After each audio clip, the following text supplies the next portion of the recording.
আমার কন্যা জেসমিন শুধু রূপে নয়, গুণেও রাজকন্যা। তার জীবন আমি এমন কারো হাতে দিতে পারি না যে দায়িত্ব নিতে জানে না।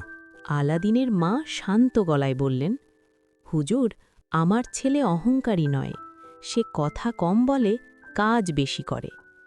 বাদশাহ সামান্য হেসে প্রথম শর্ত ঘোষণা করলেন।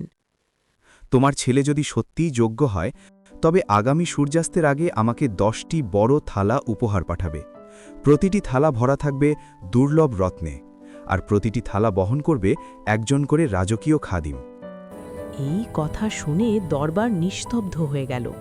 সবাই ভাবল এই শর্ত পূরণ করা অসম্ভব। বাড়ি ফিরে আলাদিনের মা উদ্বিগ্ন কণ্ঠে বললেন, বাবা, এ তো অসম্ভব শর্ত। আলাদিন মৃদু হাসল।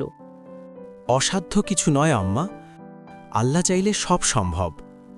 সে নিঃশব্দে জাদুর চেরাগ ঘষল। মুহূর্তেই চারদিক ধোঁয়ায় ভরে গেল। গম্ভীর কণ্ঠে জিন হাজির হয়ে বলল, আমার প্রভু, কি আদেশ?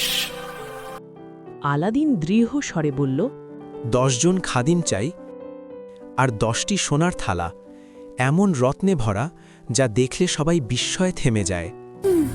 ঠিক আছে আমার মালিক,